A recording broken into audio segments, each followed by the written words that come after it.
Good afternoon, everybody. I'm Rachel, and this is Michael. And in a few minutes' time, we're going to be getting started with our live on UX and UI, but we're going to wait a few minutes to get a few more people into the chat before we start. Yeah. Cool.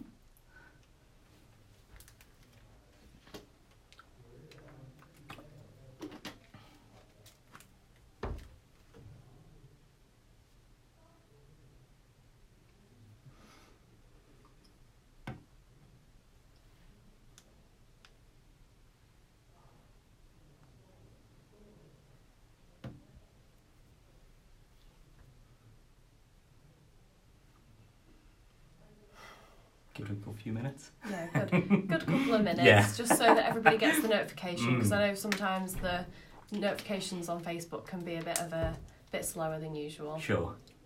Yeah.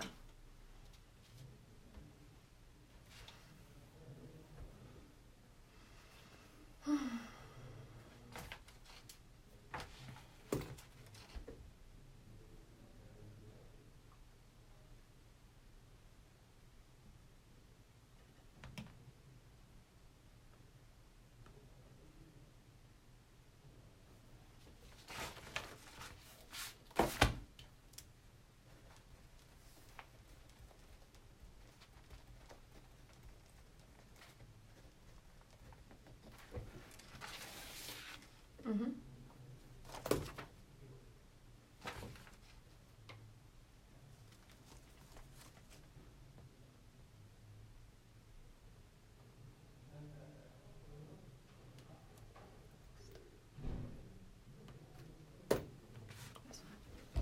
Cool.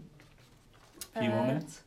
No, I think 2 minutes should be about enough. Brilliant. So we'll get started now. Hi everybody, for everybody that's joined live, thank you very much for joining us this afternoon. My name's Rachel and this is Michael.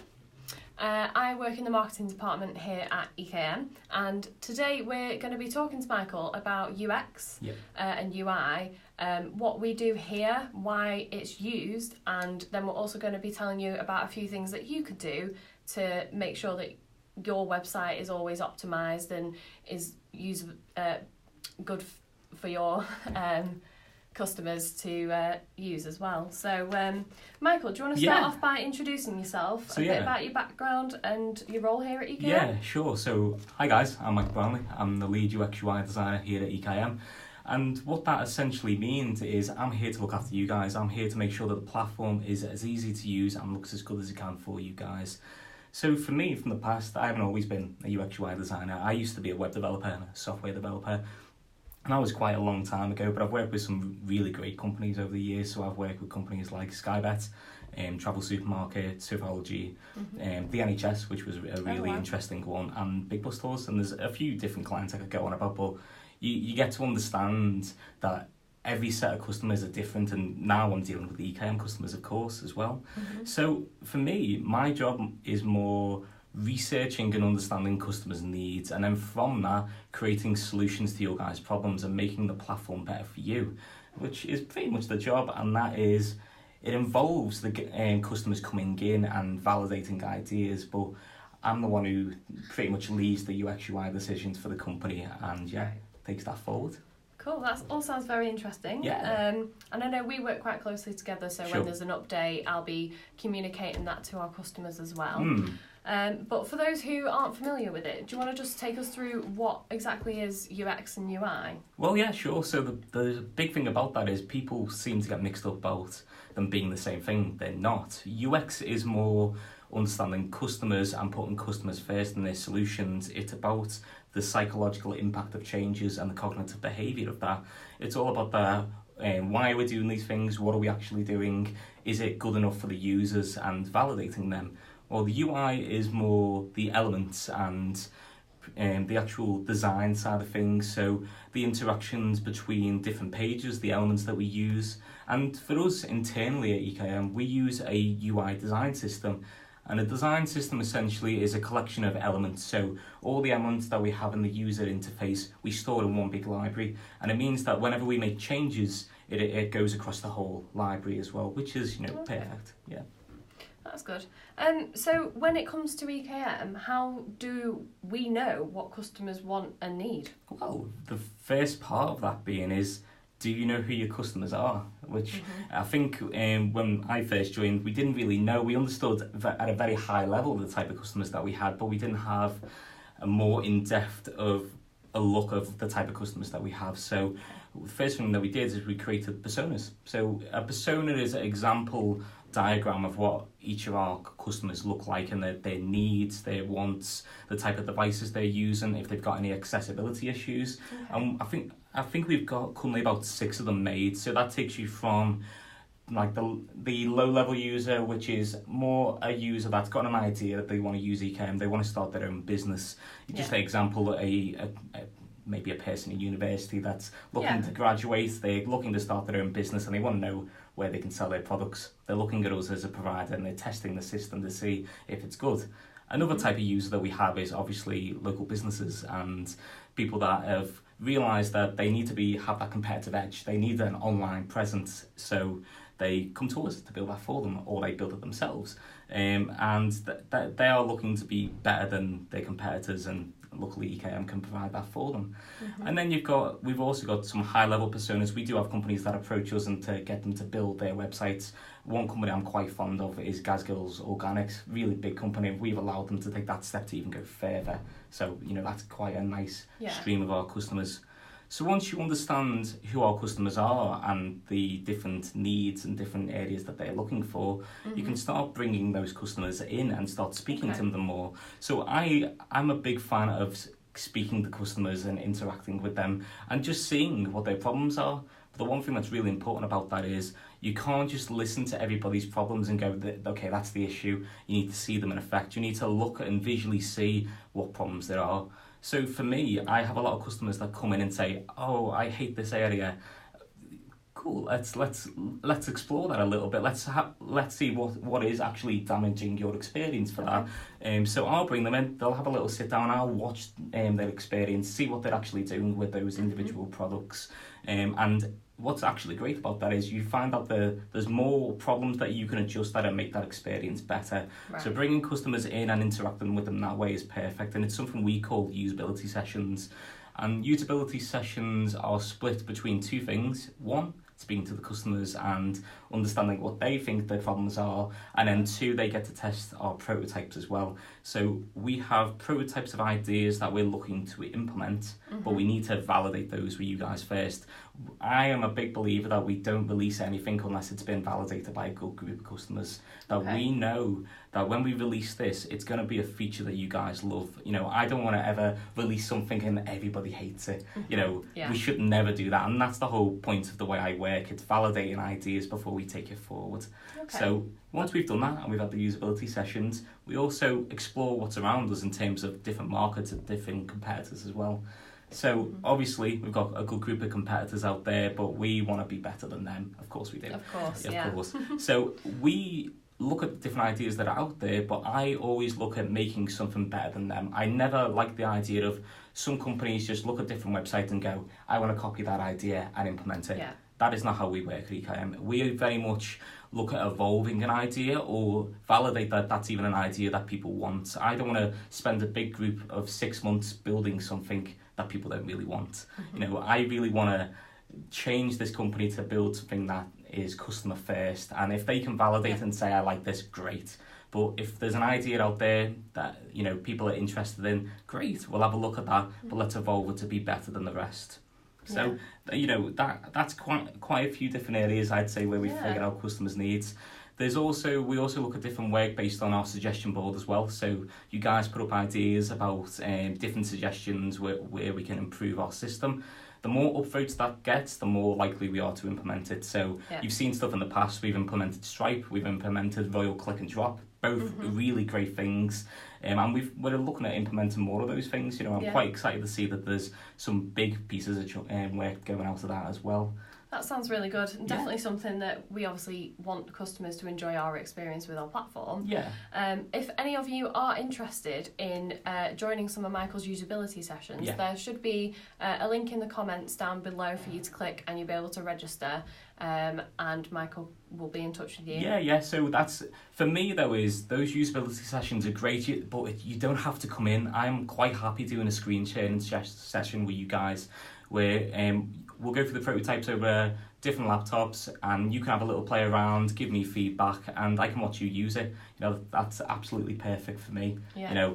But at the same time, I'm quite happy having a chat with you guys. If you guys feel like you've got issues that everybody is getting affected by, please sign up. I'm more than happy to speak to you guys. If you're not up for coming in or having a remote session, let's just have a conversation anyway. I'm quite happy to do that. Yeah, that sounds great. So again, that link is in the comments below on this video. So now that we've sort of talked about how we understand what our customers need for our platform, how would you take something like that all the way to sort of implementing it? Sure. So I work in a methodology called Lean UX, and Lean UX pretty much has this idea of putting customers first. So that is validation over and over again, but it also means that I also validate ideas internally as well. So when I'm taking an idea, for example, let's say we've done our research and we've figured out, we want to implement this idea, I will come up with a quick solution to that, or a group of solutions, and I will present them internally to the rest of the development team. And what we will do is, that's immediate validation. We're finding out if something's worth going deeper into. If the idea is something that we can actually implement, we need to validate that we can actually build it. If we've got the resource to do it as well, if we've got the right frameworks in place to allow us to do it, we need to validate all those things. And as you can imagine, when we work with our development team, they will give us feedback and we will adjust those ideas as well, especially if we've missed out on something. If they've got the experience and they've been here longer, they know if we need to change something. So we adjust them accordingly as well. So once we've validated that internally, I then take it to these usability sessions. So these usability sessions are with customers, real life people that are going to be using these features day in and day out. And they're really great to actually get in front of people. Even if you come up with a solution that you think is perfect, people will prove you wrong. And I love that. I love being able to put a solution in front of people, having an idea of how people are going to use it, and it gets blown out the water. But it allows me to tweak that and make that better and more suitable to everyone, rather than just, the people that we were targeting at that time. So after we've validated it internally, then it's handed over to the development team to implement. I watch over that development phase as well, and I get a UX UI review at the end of it to make sure that it's been implemented the way I want it to be implemented. And then once that's done, it's released, but that doesn't mean it's the end. At that point, we measure everything again, like I said before. So we've got Google Analytics hooked up to it, and I'll be watching people use it as well. I want to see where people are struggling. I'll keep an eye on the community forums as well. So I know I may not talk a lot in that, but I am watching over it constantly. I am looking at different problems that people are experiencing and different ideas that people are looking at implementing as well. So that's taking it from that stage, and I think a really good example of that is our new customer onboarding. So we're still in the development phase of this at the minute, but when I joined the company, I got given a load of stats that shown when people were joining the EKM on a trial basis, they weren't completing the trial and they were ending.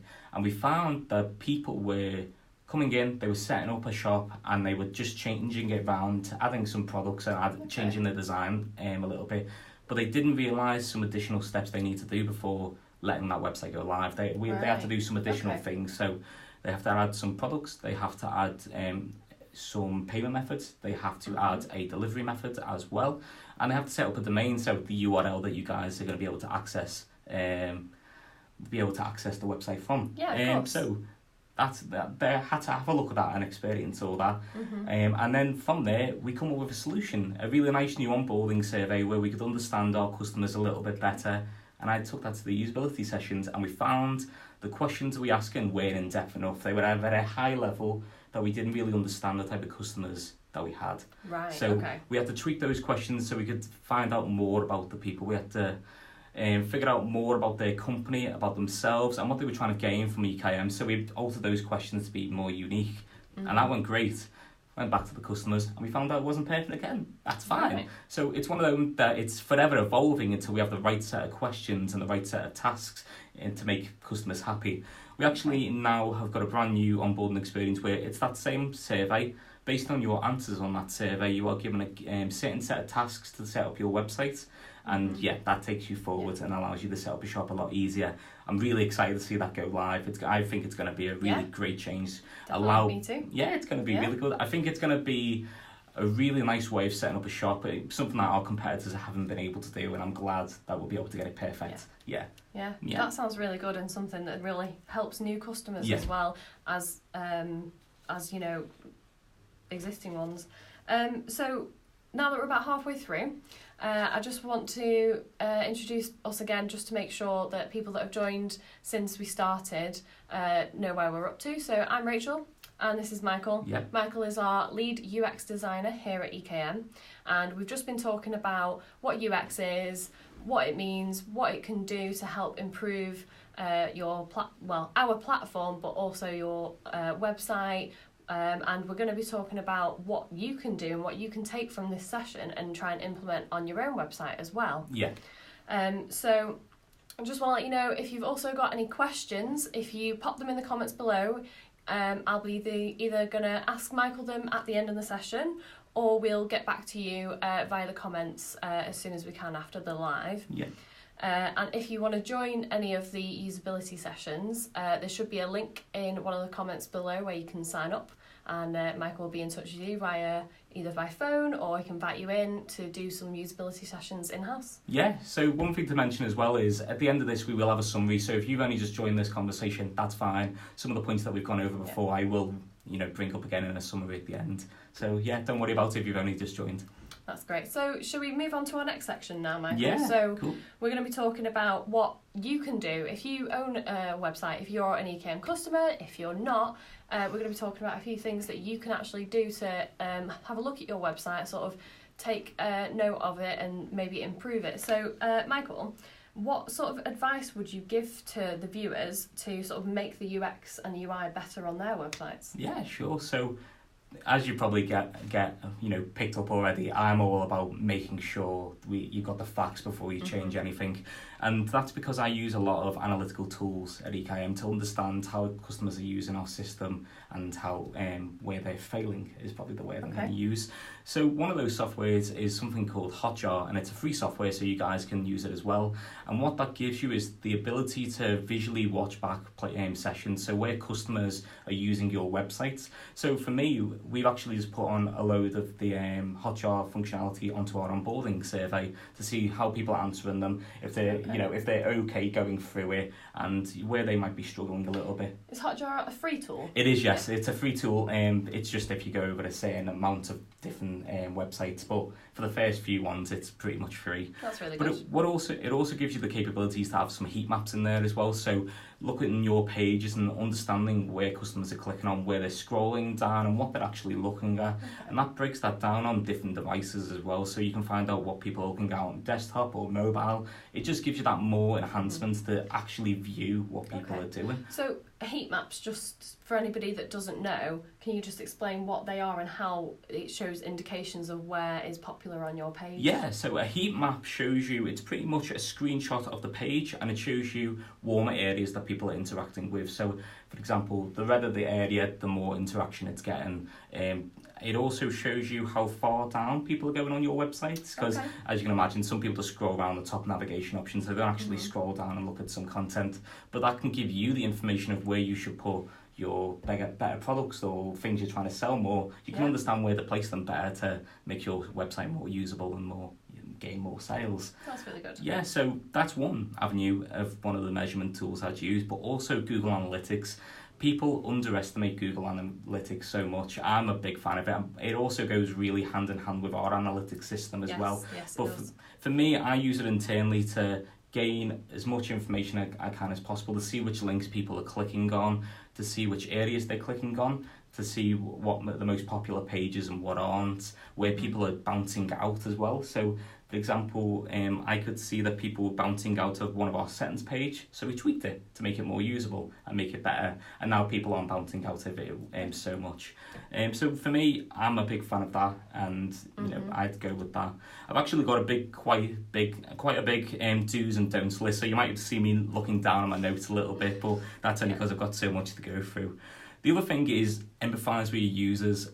People have a problem that they look at users and numbers and just go, you are just a number, you are just another number giving me money. That's so wrong. It's not the case. It's not the case at all, especially when you're trying to improve your website to be better. You need to empathise with your users, understand the problems that they're having, and put yourself in their shoes. If they're trying to easily go through your website and, you know, just add a few products and buy, perfect. You know, you need to empathise with them and see where they're struggling. You know, a big chunk of my job is empathising with our users, and that's why I've got those personas that I was talking about before. I need to I need to make sure that when we release something, it is perfect for all those personas, that we are building something that everybody will love, not just a few people, not just people that have got maybe advanced terminology, everybody. It needs to work for everybody at the end of the day. So empathise with them, understand where your customers are having issues, and try and make a better shopping experience for them. So the next thing I would say, and I'd say it's probably the biggest one for me, is make sure you are choosing a responsive theme. That is, a responsive theme allows you to have a website that is used across multiple devices, so it will adjust and work on mobile, tablet and desktop. And we give you that ability in EKM. So the themes that we have are responsive. I'm pretty sure most of them are now, but if you're not using that, you are missing out on a huge traffic number. People will go to your website, see that it's not, you know, optimized for mobile, and they will bounce straight off. They will drop out. You know, people expect that these days. They expect a responsive website, and they expect the experience to be seamless throughout that as well. And I also heard that Google is actually doing sort of like a mobile first view as well. Yes, they are. So any websites that may look great on a desktop but aren't responsive for mobile, they are more likely to not favour them for search results. Yeah, it's spot on. It's completely. So they are adjusting their SEO rankings, and it is mobile first. If your websites aren't responsive, you will go lower in your rankings. That is the truth. That is the way Google adjusts it. But Google adjusts it all the time, so do keep an eye on that as well. Well, we do that for you. We pretty much build the SEO up for you, so that's perfect. So the next thing I was going to mention is navigation structure. So when you're building your categories and how many levels of categories you should have. For me, I wouldn't go lower than a main category and then a subcategory. And ASOS is a great example of this. They've recently changed their category system to just these two.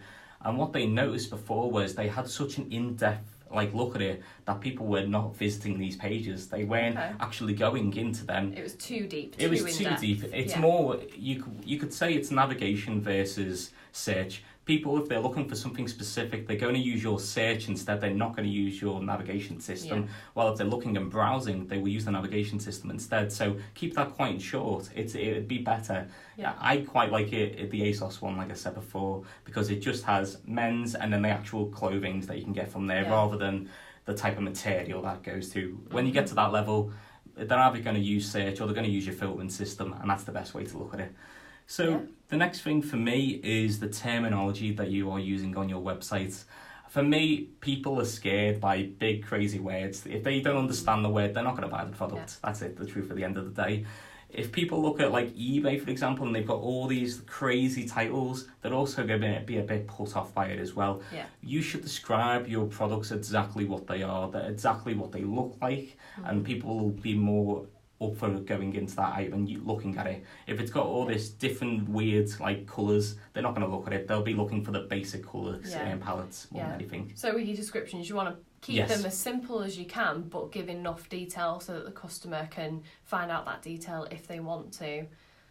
Cool, brilliant. So the next one I would put is, it kind of goes round to removing anxieties and worries off your website.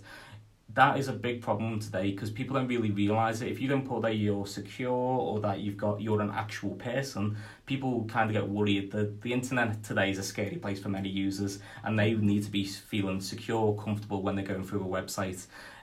Just one of those examples for me, which is a really nice one, is adding testimonials to your websites. If you've got really good repeat customers, put some quotes up there, and use our customer reviews feature. Showing off that you are a valid seller. It makes it more reliable and more usable. For me, also in terms of reviews as well, while we're delving into that, don't be put off by having bad reviews on there as well. So it makes you seem like a real company. We've actually removed the ability to edit reviews on our most up-to-date customer review feature, but we've done that because we found it was a bit unethical. People were just taking their reviews, editing them to 5 stars, changing it, and just posting it, and it looked as if this other person had actually posted it. It's highly unethical. You need to be honest about it. If you have a few bad reviews, you look like a real person. You look like a real supplier at the end of the day. It's not a bad thing. No, and reviews also help build up trust with your customers as well, and that's such an important thing to do, especially if you're new to selling online or you're a small retailer that's not well known. Trust is such an important factor. Exactly, and these types of changes will help trust come up as well. For me, one of the other things that you could do to remove those anxieties, like I said, people need to know there's a real person behind your website. So throw on your business address, throw on a real email. And for me, install Facebook Messenger. If they can have real live conversations with you, they know that you're a real person. They trust you a bit more. So I'd recommend installing that personally. Good. Brilliant. So for me, one thing that I really like as well is product images. So one thing I'm going to mention a little bit later on, but I'll just mention it now while I'm here. We're going to actually allow more images and more videos to be added to your products as well. So I know that's a big one that people have been asking for a while. But while I'm delving into that, mix them up a little bit when you adding product images. People don't like just looking at a plain product on its own. They want to see it in use. For me, if you're a clothing supplier, show the clothes on a model. That's one big thing that I would recommend. It's quite a nice thing to do. Definitely. And I think you mentioned descriptions before as well. Keep descriptions simple. Once you understand the type of customers that you have come to your website, you can then alter the descriptions that you're going to have on there. Some people don't need all the manufacturing information. They just want to know what it is, what it does, how much is it. You need to understand your users to be able to have that information to change what you should actually be doing. Well, say if I'm selling to if I'm a manufacturer selling to a shop, they do want that information. Make sure you understand your users before you actually tweak any of that. Yeah. Cool. So for me, a big one, actually going back to that product description, we actually have our shop health featured in analytics, which will help you build that up as well. So if you're unsure about how your product names or images or descriptions will be, use our shop help feature. It's under the analytics page, and that'll advise you on what to do and what's the best practices for that. Cool. So I know I've got quite a few here. There's quite a few to go through, but it's good. It's good that we've got quite a lot. All of this stuff is here to kind of help you. Yes. And these are all these different points of things that you can actually do. If you just spend a little bit of time doing it. Yeah. So for me, the next one is more of a UI point of view things. Have a consistent website. If you've got a consistent website with a consistent style guide across it all, people are going to trust it. I've seen websites where some of the pages are responsive. You don't want that. You want it all responsive. You want it all the same colours. And even to the level where if you're doing social media posts or printing material, make sure they all match seamlessly. People will trust that more. Consistency is key when it comes to branding, Exactly. And at the same time, it's more covered by us, but it's worth mentioning. Make sure that you are using the most up-to-date trends. For me, we cover that in terms of themes. When we're building themes, we make sure the controls and the navigations that we build are up to date with the common practices going forward. If you're not using common practices in terms of themes, you are literally losing out. People adjust around their website all the time. Everyone will adjust around you while your website goes out of date. Luckily for us, we have 2 avenues of that. We have our up-to-date themes, and we also have Evo mode as well. So Evolution mode will be able to give you the advice where to change things to carry on with those trends as well. Brilliant.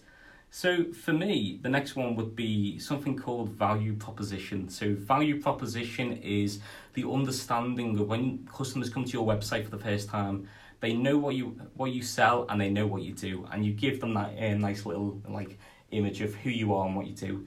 For me, a really nice way of doing that is having a nice big image at the top of your page, like a carousel or like a hero image, and it just gives you an idea that you're a seller. So for me, if I'm a clothing one again, I would have a big massive image at the top, some examples of clothes, and then just some call to actions there, maybe shop men, shop women, just to give you the idea that you are a clothing you want to supplier. keep the message simple, straight to the point. You don't want to overcomplicate it with multiple messages, especially if it's the first time somebody's hit your website. They need to find out who you are and what you sell pretty much straight away, otherwise they're just going to leave your website and go shop elsewhere. Well, that's it. That's exactly it. If you don't sell your idea on your mission statement, for me, throwing a mission statement in there is quite a nice one. It builds that connection between your customers and yourself, that this is what we're trying to achieve, this is what we're trying to do. They will drop out. If they don't understand what your website does, they will drop out. Yeah. That's the truth. And the next one for me is, it's more about minor tweaks to your website. When you walk past the shop on the street, it's not ever the same clothes on a mannequin, is it? It's always updated, it's always changed. Make minor tweaks to your website as much as you can. For me, it refreshes the experience that customers are having. Repeat customers are going to be more likely to delve into certain products that you're trying to promote. I will just promote different products ahead of others just to change the image of the homepage. Just try and tweak that a little up. Another thing to do is, if it's seasonal as well, put the right advertisements in there. Christmas is coming up, or Black Friday, promote them. Big one for which shoppers. We might be doing a nice little video on next time about Black Friday. But adjust your website based on sale periods, and just try and keep it up to date as well. Nice little changes really do go a long way. So, moving on to a few others. The last one that I've got, and I know there was a big list there, is the hierarchy of your navigation. So I touched on it before, but it's more the visual hierarchy. I think for us, our category system already does it for you guys, so you don't have to worry. But it's more of, if I've clicked into men's, I should see at the top that there's different options as well. So if I go into the men's category, there's t-shirts, clothing, etc. There's a clear direction of where your users should go. It just gives them a path. You don't want your customers just going in a random direction. You want to send them down a path that they're going to be used to, and they're going to get pretty much add more products for you. You want to be able to guide them through to where they want to go. Exactly. Make it easy for them to find, so ultimately they'll buy from you. Yeah, exactly. So for me, I've only got really one big don't, and it's a big pet hate of mine, is going to websites and seeing an advert straight away. New Look do this with the newsletter subscription. I hate it. I've stopped shopping from New Look now, because as soon as I visit their website, it hits me in the face immediately. It's okay to give them modals like that when they're trying to leave the website, or if they're doing certain actions like that, but don't just hit them immediately. They will leave. It made me leave. Yeah, it is. And I think for me is, they've only recently done that, so it put me off completely. I'm never going to shop with that company again, because it just gave me an awful experience. And that's it at the end of the day. With UX, if you have one bad experience, that can put off a customer for life. That is the truth. You need to look at satisfying your users all the time. Adjust the website for your customers, and they'll be happier, and you'll get more customers, and you'll get more loyalty. So that's the big don't. The one thing I would say, going back over that, is always question yourself, always question your brand, always question your website. Is it easy to are Is there anything that I'm putting in the way of users to make it harder? Am I promoting the right things? And one of the things that I'd always say is, are my products findable? Am I putting them in the right categories, that it's going to them? It's driving the people to the right place.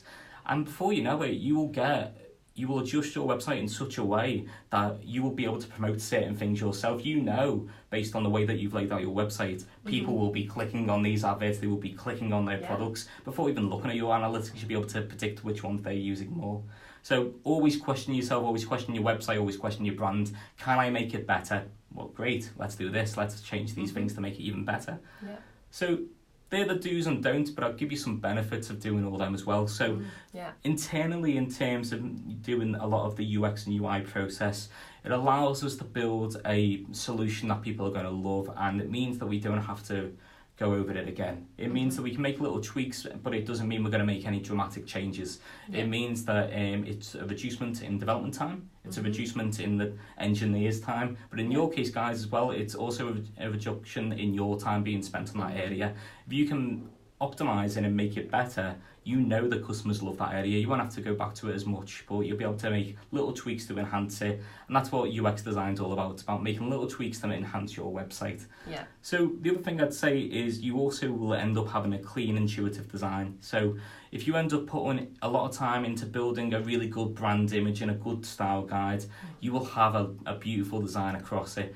And what I found is there was a really good stat out there that 75% of people drop out from your website if it's not aesthetically pleasing. Really? That it's much? quite a big number. If they go into a website that isn't aesthetically pleasing or there's a few little bugs immediately, they will drop out. You want to build up a really good brand, you want to build up a really good style guide, and you want to take that going forward. You know, this is why I'm such a big believer in the responsive themes. Yeah. If people see that and they go on your website for the first time, it's not responsive, they'll drop. That's the honest truth. And then you're ultimately losing out in sales, and as a new business, that's really important. Yeah. So the other thing I mentioned slightly before was keeping customers. If they have a bad experience, they'll drop out. But if they have a good experience, you can increase in customer loyalty, and you increase in the amount of repetitive customers that are going to come back. Okay. You know, for me, that's a big one. And then from quite a business look of things, it keeps us competitive. You know, it means that we are always striving to be better, and we're making ourselves a user-centric company. We are making ourselves better, not what's out there. We'll look at those ideas, but we're building everything based on what our customers want and what enhances their experience with EKM. So they're the big things that I'd say, you know, in terms of why you should look at UX UI. For me, if you are going to look at delving into it a little bit more, there's a really good book I like called Don't Make Me Think by Steve Krug. I'd buy that. It's a really good book. It's one of my beginner books that I started with when I went into UX UI. So have a little read of that. And there's plenty of articles online that'll be able to give you some other insights as well. Yeah, I bet there's lots out there online that you could do. So thanks for that, Michael. Some really great benefits, some really great do's and don'ts for people to take away. And again, go look at Hotjar, make sure you've got Google Analytics plugged into your shop, and then you'll be able to sort of analyse, see where things can be improved. And again, if you want to revisit this video, it's going to be recorded and uploaded onto our Facebook channel and YouTube as well. But one last final question. So what are the upcoming changes that EKM customers can sort of expect? Sure. So these are, I've got a nice little list of things that you guys can expect, which is going to be really good. For me, it's the one big thing that I'm really excited to announce that we're doing is we're going to be revamping our discount manager. It's one that I've been striving quite a long time to try and get changed, and it's now been prioritised. It's now with me to mock that up and make sure that it's the right thing we're doing. We are going to be validating that with you guys as well. So, you know, if you are using the discount manager every day, please sign up for the usability session. I'd love to get this prototype in front of you, see what it'll be, you know, how better it'd make your life, and maybe understand where, if you're missing out on some discounts, what discounts we can do to make that better as well. New things that we're also doing is we're putting some new reports into analytics as well. We're looking at putting some wish list stuff in there. So nice. Understanding what your customers are wishing that they had, that's going to be a new report in our analytics system as well.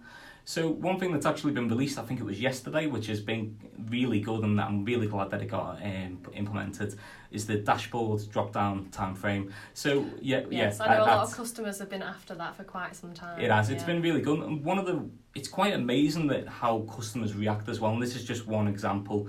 We actually didn't change anything with the way our analytics worked previously. All the same logic was in there, and the way the analytics used to work was you would see either monthly, weekly, or daily based on your sales. So depending on how many sales you would get, those stats would change. I hated that. You know, that's taking the whole use of it away from the users. They should decide what stats they want to see, and I'm going to leave that to you guys. If you want to choose whatever stats, it's available now. So that will save once you've actually selected it, and you can go back over it as well.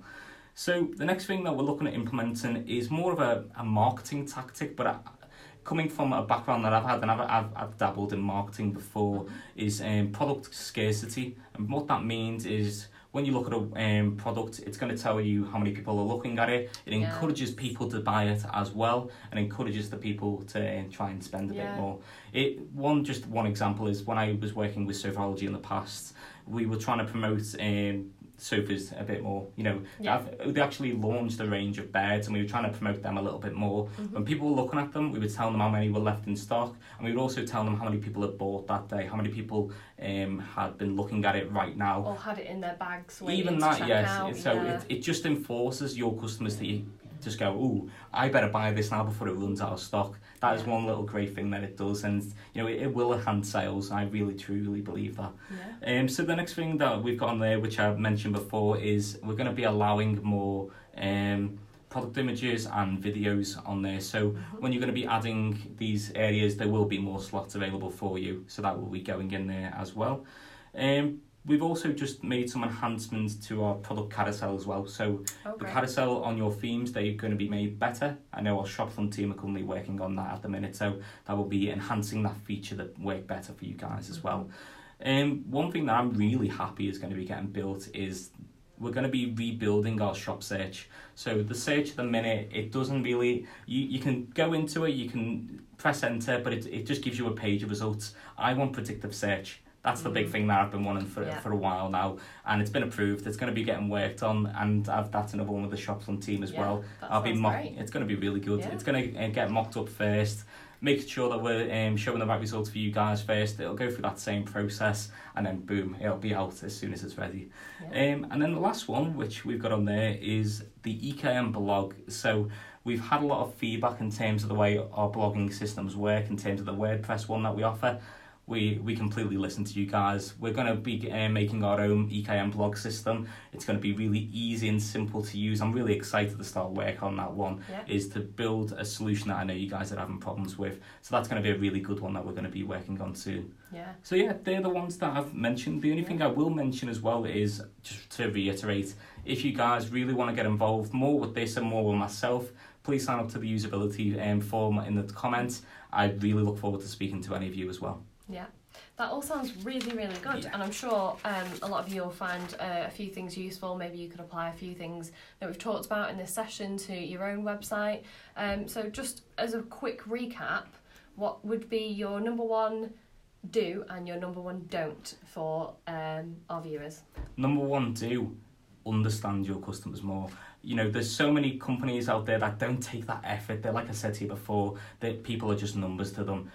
Understand your users. If you can create a better experience for them, install the analytics tools, understand what they're doing more, you will create a better shopping experience for them. And the better that experience, the more loyal customers you're going to have, the more repeat customers you're going to have, and the more revenues you're going to have as well. You get a better revenue stream, personally.